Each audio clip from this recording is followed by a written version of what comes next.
প্রিয় শিক্ষার্থী, তোমরা কেমন আছো? আশা করি আল্লাহর রহমতে ভালো আছো। আমিও আল্লাহর রহমতে ভালো আছি। আজকে তোমাদের সামনে বায়োলজি দ্বিতীয় পত্রের আলোচনা করব। বায়োলজি দ্বিতীয় পত্রের আলোচনা এর আগেও আমরা করেছি বিভিন্ন অধ্যায়। তবে এর আগেও গত বেশ কয়েকদিন ধরে একটু গুরুত্বপূর্ণ একটা অধ্যায় আলোচনা তোমাদের সামনে উপস্থাপন করেছি। সেই অধ্যায়টা হচ্ছে অধ্যায় ৮। সেই অধ্যায়টার নাম হচ্ছে সমন্বয় এবং নিয়ন্ত্রণ। তো সমন্বয় এবং নিয়ন্ত্রণ কেন গুরুত্বপূর্ণ, আসলে এমন কিছু কিছু টপিকস নিয়ে এই অধ্যায়ের মধ্যে সমন্বয়ভাবে করে আলোচনা করা হয়েছে। সেই টপিকসগুলো আমাদের শুধু বোর্ড পরীক্ষার জন্য ইম্পর্টেন্ট না, সেটা আমাদের বিভিন্ন কিছু অ্যাডমিশন টেস্টের জন্য ইম্পর্টেন্ট। ইউনিভার্সিটিতে তোমরা যে অ্যাডমিশন দিবা সেটার জন্য ইম্পর্টেন্ট। মেডিকেল সায়েন্সের পরীক্ষা দেবা, মেডিকেলে পরীক্ষা দেবে সেইটার জন্য ইম্পর্টেন্ট। এমনকি যারা মেডিকেলে পড়াশোনা করতে যাচ্ছে সেই পড়াশোনার মধ্যে জানো যে কিছু যেগুলো বইগুলো আছে সেগুলো ইংলিশ মিডিয়ামে লেখা আছে, সেগুলোর জন্য সেটাকে বাংলা ভার্সন করে আমাদের সামনে এই বইতে উপস্থাপন করেছে। সেই জন্য এই অধ্যায়টা এমন কিছু টপিকস আছে সেই জন্য বিশেষ গুরুত্বপূর্ণ ভূমিকা রাখছে। তো মাই ডিয়ার স্টুডেন্ট, তোমরা জানো এছাড়া আমাদের বোর্ড পরীক্ষাতে কিন্তু এই অধ্যায় থেকে তোমাদের এর আগেও আমি বলেছি যে একটা প্রশ্ন অবশ্যই থাকবে। এমনকি এমসিকিউ, অনেক এমসিকিউ আছে এই অধ্যায় থেকে তোমরা দিয়ে থাকে। এমনকি জ্ঞানমূলক অনুধাবনমূলক প্রশ্নগুলো এই অধ্যায় থেকে থাকে। তো মাই ডিয়ার স্টুডেন্ট, তোমরা খেয়াল করে দেখো যে এই অধ্যায়ের মধ্যে আমি বলেছিলাম যে 4টা বিষয় নিয়ে আলোচনা করা হয়েছে। তো প্রথম আলোচনা হয়েছে মানুষের ব্রেন নিয়ে, দ্বিতীয় আলোচনা করা হয়েছে মানুষের চোখ নিয়ে, আই নিয়ে, এবং তৃতীয় আলোচনা করা হয়েছে মানুষের কান নিয়ে, এবং চতুর্থ যে আলোচনা করা হয়েছে মাই ডিয়ার স্টুডেন্ট সেটা মানুষের কী হচ্ছে এন্ডোক্রাইন সিস্টেম নিয়ে।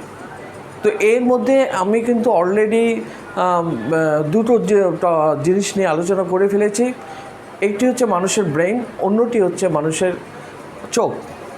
আজকে যে আলোচনা হচ্ছে 3 নম্বর যেটা অংশ, সেটা হচ্ছে মানুষের কর্ণ। তো মাই ডিয়ার স্টুডেন্ট, এই মানুষের কর্ণ কিন্তু আমি আলোচনা করেছি যে 5 সেন্স অর্গান, এই দুটো বেশ কয়েকটা ক্লাসে আমি আলোচনা 5 সেন্স অর্গান নিয়ে আমি আলোচনা করতেছি যে 5 সেন্স অর্গানের মধ্যে 5টির মধ্যে অর্থাৎ কর্ণ কিন্তু একটা হচ্ছে সেটা বিশেষ সংবেদী অঙ্গ।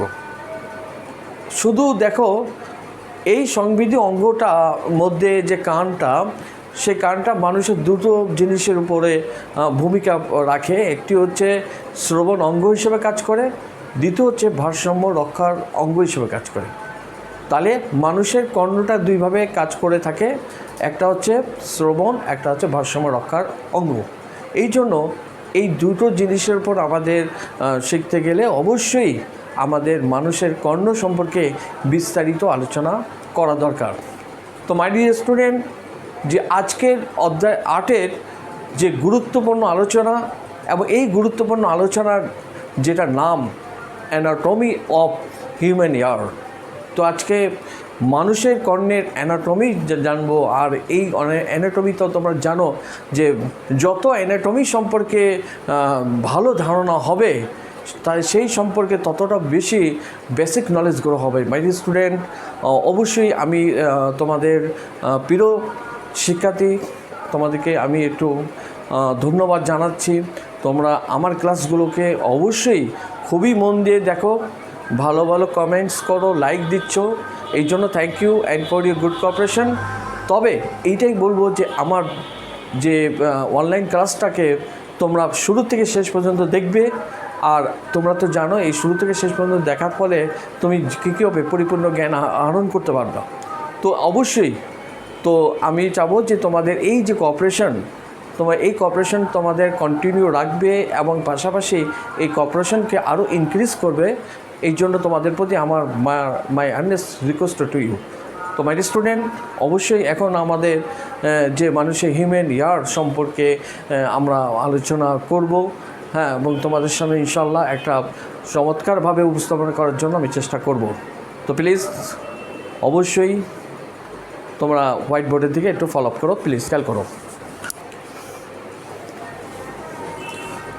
তো মাই ডিয়ার স্টুডেন্টস, আজকের যে আলোচনা হচ্ছে বায়োলজি পেপার 2, ডেট 11/11/2020, চ্যাপ্টার 8 সমন্বয় এবং নিয়ন্ত্রণ এবং আলোচনার যে বিষয়, সেই আলোচনা বিষয় হচ্ছে অ্যানাটমি অফ ইয়ার হিউম্যান। তাহলে আমরা যে অ্যানাটমি জানবো কার? কানের। কার? হিউম্যান, মানুষের কান। তো মাই স্টুডেন্ট, আমি আবার বলি যে কিছু শব্দগুলো আছে বাংলায়, সেই শব্দগুলো আমরা সবাই জানি। যেমন এর আগেও বলেছি, যেমন মানুষের যে কানটাকে আমরা কান বলে থাকি বা কর্ণ বলে থাকি, ইংরেজিতে তোমরা সবাই জানো যে এটাকে ইয়ার বলে থাকে। তবে মেডিকেল ভাষায় এটাকে আরেকটি নাম আছে, অটিক বলা হয়ে থাকে। কান সম্পর্কে মেডিকেল সায়েন্সের একটা বিজ্ঞান বা বিদ্যা রয়েছে, সেটাকে আমরা আবার বলি, সেটাকে অটোলজি বলা হয়ে থাকে। তো অটোলজি বলতে গেলে আমরা কিন্তু কর্ণকেই বোঝাই। যেমন চোখের যে বিজ্ঞানটা আছে, চক্ষু বিজ্ঞানটা আছে মেডিকেলে, সেটাকে অপথ্যালমোলজি বলা হয়ে থাকে। এবং কর্ণের যে বিদ্যাটা আছে মেডিকেল সায়েন্সের, সেটাকে বলা অটোলজি বলা হয়ে থাকে। তো মাই ডিয়ার স্টুডেন্ট, অবশ্যই আজকে হিউম্যান অফ ইয়ার সম্পর্কে জানবো এবং পুরোপুরি আমরা আজকে যে আমরা তোমাদের সামনে যেটা কানের অ্যানাটমি দেখাবো, অবশ্যই তোমাদের বইতে প্রফেসর গাজী আজমল স্যারের বইতে যে অ্যানাটমি দেখানো হয়েছে, তার থেকে একটু আমি অবশ্যই তোমাদের সামনে সহজভাবে প্রেজেন্টেশন করব। অবশ্যই আমার অ্যানাটমি যে ফিগারটা দেখলে তুমি অতি সহজে এই জিনিস সম্পর্কে তোমার চমৎকার একটা ধারণা পাবে। প্লিজ খেয়াল করে দেখো।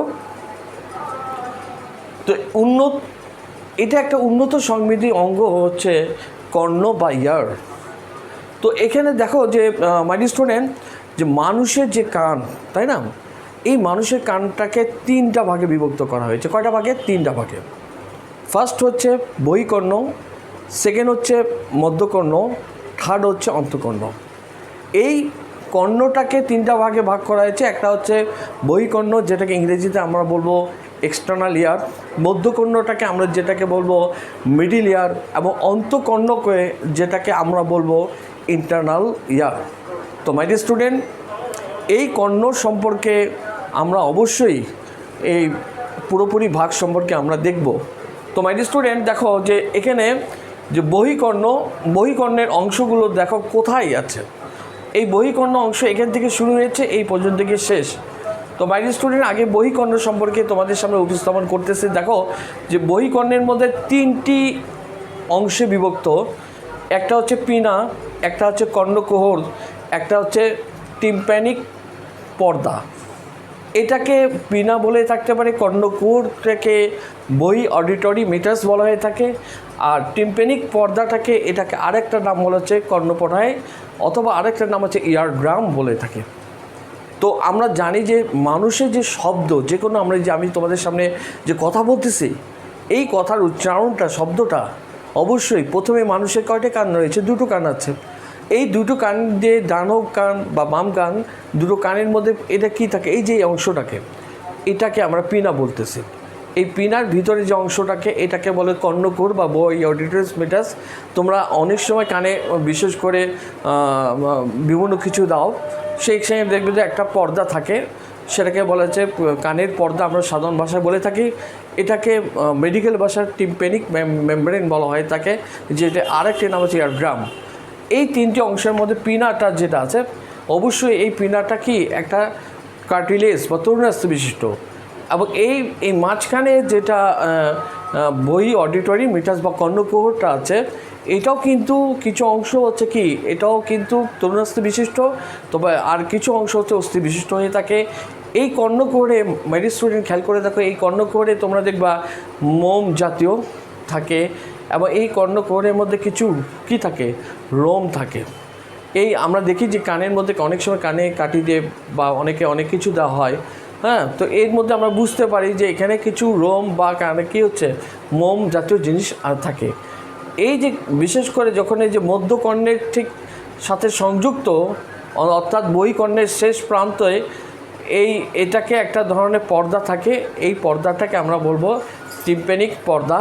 তো আমরা জানি যে যখন একটা শব্দ অনেক দূরের থেকে আসে, আস্তে আস্তে আস্তে কি অর্থাৎ পিনাতের থেকে যখন কর্ণকুহরে পৌঁছায়, কর্ণকুহর থেকে যখন এই যে অর্থাৎ পর্দাতে আসে, এই পর্দাতে শব্দটা কী হচ্ছে, এই পর্দার কাজটা কি? এই পর্দার কাজ হচ্ছে একটা কি, অর্থাৎ শব্দের যে ভারসাম্যটা, অর্থাৎ কি যে যে স্পিডে বা যে সাউন্ডে আসতেছে সেই সাউন্ডটাকে ধরে রাখার জন্য এই পর্দার মধ্যে কি শব্দের একটা কম্পন ঘটে। এই কম্পনটা কি করে, তখন সেই বহিকর্ণ থেকে শব্দটা পাস করে কোথায়, মধ্যকর্ণে। আবার মধ্যকর্ণ থেকে শব্দটা পাস হচ্ছে কি অন্তকর্ণের দিকে। তো এইটাকে আমরা একটু জিস্ট আকারে আমরা তোমাদের সামনে প্রেজেন্টেশন করতেছি। মাই ডিয়ার স্টুডেন্ট, দেখো এখানে আমরা এটা পুরোপুরি ডিটেল করার আগে তোমাদের একটা মানে জিস্ট খেয়াল করো। শব্দ তরঙ্গ প্রথমে কোথায় আসতেছে, বহিকর্ণ। বহিকর্ণ থেকে শব্দ তরঙ্গ কোথায় আসতেছে, মধ্যকর্ণে। মধ্যকর্ণ থেকে শব্দ আসতেছে কি অন্তকর্ণে। অন্তকর্ণ থেকে শব্দটা কোথায় যাচ্ছে, অডিটরি স্নায়ু।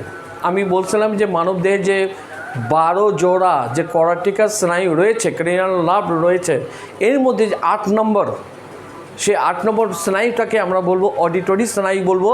এই অডিটরি স্নায়ু থেকে শব্দটা কোথায় যাচ্ছে, সেই শব্দটা যাচ্ছে যে আমাদের ব্রেনের শব্দের কেন্দ্র রয়েছে, শ্রবণ কেন্দ্র আছে, সেই শ্রবণ কেন্দ্রতে যখন শব্দ তরঙ্গটা পৌঁছায় তখন সেই কথা, সেই শব্দ আমরা কি করতে পারি, শুনতে পারি অথবা উপলব্ধি করতে পারি।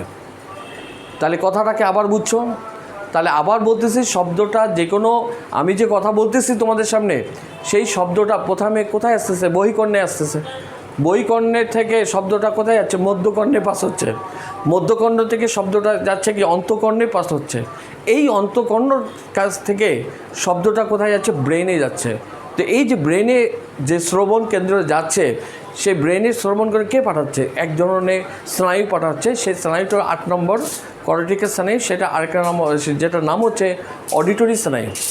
এই অডিটরি স্নায়ুর মাধ্যমে যখন আমাদের ব্রেনে যাচ্ছে, তখন সেই শব্দটাকে আমরা কি তরঙ্গ পৌঁছতেছি শব্দ, তখন সেই শব্দ আমরা শুনতে পাচ্ছি বা বুঝতে পারতেছি বা উপলব্ধি করতে পারছি। তো এই জিনিসটা আমাদের, অর্থাৎ কীভাবে শ্রবণ আমরা শুনতে পাই সেটা সম্পর্কে তোমাদের একটা ধারণা দিলাম। এখন আবার আমরা পুনরায় আবার ডিটেলে যাই আর কি। তো আমরা একটা বহিকর্ণ সম্পর্কে আমরা একটা ধারণা পেলাম। তো এই বহিকর্ণ থেকে শব্দটা যখন মধ্যকর্ণে যাচ্ছে, তো এই যে ইয়ারড্রাম, কানের পর্দা কিন্তু খুবই গুরুত্বপূর্ণ। তো মাই ডিয়ার স্টুডেন্ট, অনেকে কিন্তু কানের পর্দা কাঠি দিয়ে বিভিন্ন সংক্রমণের মাধ্যমে কানের পর্দা কিন্তু নষ্ট হয়ে যেতে পারে। আমাদের যে কানের পর্দা আছে, ইয়ারড্রাম আছে, এটা প্রাকৃতিকভাবে, ন্যাচারালভাবে তৈরি। অনেক সময় কিন্তু আর্টিফিশিয়ালও কিন্তু কানের পর্দা নষ্ট হয়ে যায়, সেটা কিন্তু লাগানোর পর হয়, প্রতিস্থাপন করা যায়। এটা প্রায় 40 থেকে 50,000 টাকা পর্যন্ত খরচ হতে পারে। এই কানের পর্দা কী কারণে, বিভিন্ন ইনফেকশান বা বিভিন্ন ইনফ্লামেশনের কারণে হতে পারে, বা কোনো কিছু ছিদ্র হতে পারে, আঘাতের প্রাপ্তর কারণে হতে পারে। তো এই কানের পর্দার কাজটা কিন্তু শব্দের যে, অর্থাৎ মানে শব্দের যে গতিবেগ, শব্দের যে তীব্রতা, এই তীব্রতাকে যে স্বাভাবিক ধরে রাখার জন্য সেই কানের পর্দার মধ্যে শব্দে একটা তরঙ্গ বা কম্পন সৃষ্টি হচ্ছে। এই কম্পনটা কি হচ্ছে, এই বহিকর্ণ থেকে কম্পনটা যে মধ্যকর্ণের 3 ধরনের কর্ণাস্থি আছে। তো এই 3 ধরনের কর্ণাস্থির নাম হচ্ছে, একটি নাম হচ্ছে মেলিয়াস, একটা নাম হচ্ছে ইনকাস, একটা হচ্ছে স্টেপিস।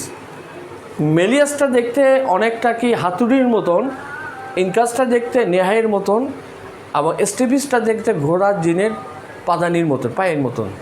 অর্থাৎ এই শব্দ তরঙ্গর যেটা কম্পন, তোমরা অনেকে ফিজিক্সের সুরিলি কাটার একটা কম্পন সম্পর্কে একটা ধারণা আছে।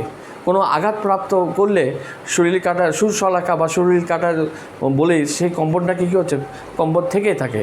তেমনি সেই শব্দের কম্পনটাকে, যেমন একটা দূরের থেকে কোনো শব্দ আসতেছে, আমরা কিন্তু ওই সাউন্ডটা কট্টু করছে, দূরের থেকে আসতেছে, কিন্তু আমরা কিন্তু স্বাভাবিকই শুনতে পাই। কারণ এই যে শোনার যে ভারসাম্যটা, কন্ট্রোলিংটা আমাদের হয়ে যাচ্ছে, ইয়ারড্রাম থেকে হচ্ছে কম্পন, সে কম্পনটাকে স্বাভাবিক করতেছে মাইডিয়ার। এখান থেকে যে কন্যাস্ত্রীগুলো কিন্তু কম্পনের কাজ করতেছে। এই তাহলে আমরা এই কন্যাস্ত্রী থেকে এখানে এই যে ছিদ্রপথ আছে, তো এই ছিদ্রপথে যে 2টা ছিদ্রপথ আছে, একটা হচ্ছে স্টেপিসের দিকে এটা একটা আমরা দেখতে পাচ্ছি যে এটা অনেকটা ডিম্বাকার, ডিমের মতো ডিম্বাকার দেখতে ছিদ্রটা। এটাকে নাম হচ্ছে ফেনেস্ট্রা ওভালিস। এই ছিদ্রপথের শব্দ তরঙ্গ মধ্যকর্ণের থেকে অন্তঃকর্ণে প্রবেশ করে। তোমাদের প্রশ্ন হবে স্যার আরেকটি যে ছিদ্র রয়েছে যেটা ফেনেস্ট্রা রোটান্ডা, অনেক সময় ককলিয়ার থেকে যে শব্দটা বের হয় আসার জন্য এই ফেনেস্ট্রা রোটান্ডা কাজ করে থাকে। তো মাই স্টুডেন্ট, এখানে আরেকটা আমি বলছি যে মধ্যকর্ণের তাহলে কী থাকে, মধ্যকর্ণের 3টি অংশ আছে। কর্ণাস্থি আছে, তো কর্ণাস্থি 3 ধরনের, মেলিয়াস, ইনকাস, স্টেপিস। আবার কি আছে, 2 ধরনের ছিদ্র রয়েছে, একটা হচ্ছে ফেনেস্ট্রা ওভালিস এবং ফেনেস্ট্রা রোটান্ডা। আরেকটা আছে দেখো এই যে নালী, একটা নালী রয়েছে সেটাকে বলা হচ্ছে ইউস্টেসিয়ান নালী। এই নালীটা কোথায় আছে, গলবিল কিন্তু একটা কি জংশনের মতন কাজ। তোমাদের সবাই জানো যে আমি যদি কারোর মুখ থেকে না খাদ্য খেতে পারে তখন কিন্তু আমরা নাক দিয়ে খাদ্য মানুষকে পৌঁছানো যায়, নাকের মাধ্যমে, পাইপের মাধ্যমে। তোমরা দেখেছো যে তুমি যদি নাকের মধ্যে ড্রপ দাও, সেই নাকের ড্রপটাও কিন্তু জিহ্বাতে চলে আসে, গলায় চলে আসে, খেয়াল করে দেখেছো। কিন্তু আবার দেখো যে কানের মধ্যে যদি তুমি একটা কানের ড্রপ দাও বা একটা ইয়ার ড্রপ দিয়ে থাকো, দেখবে যে কিছুক্ষণ পর কানে যে ড্রপ দেওয়ার পর কিছুক্ষণ পর বা আধা ঘন্টা পর সেই ড্রপের যে স্বাদ, তিক্ততার স্বাদ তোমার জিহ্বায় আসতেছে। কারণ এই যে ইউস্টেসিয়ান নালীটার মাধ্যমে এটা কোথায় আসতেছে, আমাদের গলবিলটা কি, গলবিল হচ্ছে পরিপাকতন্ত্রের কিন্তু একটা অংশ, পার্ট, আবার শোষণতন্ত্রের পার্ট। এই গলবিলটাকে কি একটা জংশনের মতন কাজ করে থাকে। এই গলবিলের সাথে অর্থাৎ মুখের সম্পর্ক, এই গলবিলের সাথে শোষণতন্ত্রের সম্পর্ক, আর এই গলবিলের সাথে কি আমাদের কর্ণের কি সম্পর্ক রয়েছে। তো মাই স্টুডেন্ট, এই জন্য আমরা যে কোনো অঙ্গ থেকে এটা পাঠালে সেটা গলবিলে চলে আসতেছে এবং গলবিল থেকে আমরা কি সেই জিনিসটা কি অনুভূতি আমরা পেয়ে থাকি। তাহলে এখানে দেখতে পাচ্ছ যে 3টা যে মানুষের কর্ণ রয়েছে, একটা হচ্ছে বহিকর্ণ এবং মধ্যকর্ণ এবং অন্তঃকর্ণ। তো এই 3টা কর্ণের মধ্যে সবচেয়ে একটু জটিল আমি গঠনটা যেটাকে বলবো, সেই জটিল গঠন হচ্ছে এটা হচ্ছে অন্তঃকর্ণতে দেখো যে অনেকটা কি ক্যাপসুলের মতন। দেখো যে অন্তঃকর্ণের মধ্যে যে কতগুলো পার্ট রয়েছে, যে সব পার্টগুলো হচ্ছে খুবই গুরুত্বপূর্ণ। দেখো যে এখানে আমার আলোচনা করতে গিয়ে আমরা প্রথমেই বলেছি যে মানুষের কর্ণ 2টি কাজ করে থাকে, মানুষের গুরুত্বপূর্ণ কাজ। একটা হচ্ছে শ্রবণ অঙ্গ হিসেবে কাজ করে থাকে, আরেকটি হচ্ছে ভারসাম্য রক্ষক। যেমন আমি একটা গলা আমি কী করতেছি, কাঁধটাকে একদিকে দিলাম, বাম সাইডে দিয়ে, এই যে আমরা কী হচ্ছে এটাকে ভারসাম্য রক্ষার অঙ্গ বলে, ভারসাম্য বলবো। আর আমরা যে শব্দ শুনতেছি সেটা শ্রবণ হিসাবে শুনতে পাচ্ছি। তো এখানে খেয়াল করে দেখো যে এখানে এই যে শব্দটা, এখানে 2টা পার্ট আছে। যে আমি প্রথমে বলেছি ইন্টারনাল ইয়ারটাকে 2টা ভাগে ভাগ করা হয়েছে my student, organ of balance. তো অর্গান অফ ব্যালেন্স কে নিয়ন্ত্রণ করে থাকে, দেখো অর্গান অফ ব্যালেন্স নিয়ন্ত্রণ করে থাকে এই যে অংশটাকে বলে, এটাকে বলে যে ইউটিকুলাস বলা হয়। এই যে এটাকে ইউটিকুলাসের নিচে হচ্ছে স্যাকুলাস এবং 2টি অর্ধবৃত্তাকার নালী এবং অনুভূমিক নালী। এই 3টির সমন্বয়ে একটা নালী, ইউটিকুলাস এবং স্যাকুলাস, এই 3টি অংশ মিলিত হয়ে ভারসাম্য অঙ্গ হিসেবে কাজ করে। আবার বলতেছি, ইউটিকুলাস, স্যাকুলাস এবং বৃত্তাকার নালী, অর্ধবৃত্তাকার নালী, হ্যাঁ, এই 3টি মিলিত হয়ে কি কাজ করে থাকে, অর্থাৎ ভারসাম্য হিসেবে কাজ করে থাকে, অর্গান অফ ব্যালেন্স করে থাকে। আর এই যে আমাদের যে বাংলায় যে 3 অক্ষর, অনেকটা দেখতে কি শামুকের খোলকের মতন দেখতে, এই 3টা অক্ষর, এটাকে আমরা এই অংশটাকে আমরা বলবো ককলিয়া বলবো। এই ককলিয়াটা কি কাজ করে থাকে, এই ককলিয়াটাও কিন্তু খুবই গুরুত্বপূর্ণ। যে ককলিয়াটার কাজ হচ্ছে শ্রবণের অঙ্গ হিসেবে কাজ করে থাকে। এই ককলিয়ার সাথে ভেস্টিবুলো ককলিয়ার স্নায়ু রয়েছে। এই স্নায়ু অর্থাৎ অডিটরি স্নায়ুর মাধ্যমে কোথায় যাচ্ছে, একটা শব্দকে কোথায় পাঠানো হয়, মানুষের ব্রেনের শ্রবণ অংশে পাঠানো হয়, তখন আমরা কি সেই শব্দকে আমরা শুনতে পাই বা বুঝতে পারছি। তো কথা কি বুঝতে পেরেছ? তো আমাদের জন্য এটা আমার প্রাথমিক আজকে যে আলোচনা, এই আমরা আলোচনা করলাম। এই জন্য আরেকটা কথা হচ্ছে অন্তঃকর্ণের মধ্যে, এই যে অন্তঃকর্ণের আমরা বুঝতে পারছি এটার মধ্যে এমন একটা উপাদান রয়েছে, অন্তঃকর্ণটাকে আমরা অনেক সময় কি বলে, মেমব্রানস অফ লেবিরিন্থ বলে থাকে, এটাকে গঠন করে থাকে। আর অন্তঃকর্ণের মধ্যে এমন একটা তরল পদার্থ আছে, সেটা হচ্ছে এন্ডোলিপ থাকে। তো এই এন্ডোলিপ তরল পদার্থ সম্পর্কে তোমার একটা প্রাথমিক ধারণা রাখো। তো মাই ডিয়ার স্টুডেন্ট, আজকে তোমাদের সামনে অ্যানাটমি অফ ইয়ার আলোচনা করেছি। তো অ্যানাটমি অফ ইয়ার যেটা হচ্ছে হিউম্যানের। তো মাই ডিয়ার স্টুডেন্ট, আমি মনে করছি যে আজকে যে তোমরা যে আলোচনা, অবশ্যই যারা মন দিয়ে শুনবে, আমার ক্লাসটা, অনলাইন ক্লাসটা দেখবে, অবশ্যই ইনশাল্লাহ তোমার বইয়ের সাথে তোমাদের জন্য তোমাদের জন্য খুবই সহজ হবে। এবং আমি আশা করতেছি তোমার ক্লাসগুলো সবাই দেখবে এবং অন্যকে এই ক্লাস দেখার প্রতি আরও উৎসাহ করবে। এটা তোমাদের প্রতি আমাদের চাওয়া থাকলো। তো মাই ডিয়ার স্টুডেন্ট, তোমাদের বর্তমানে যে সিজন আসতেছে, সেই সিজনে তোমরা অবশ্যই ভালো থাকো, সুস্থ থাকো বলে আমি আমার ক্লাস শেষ করলাম। আল্লাহ হাফেজ।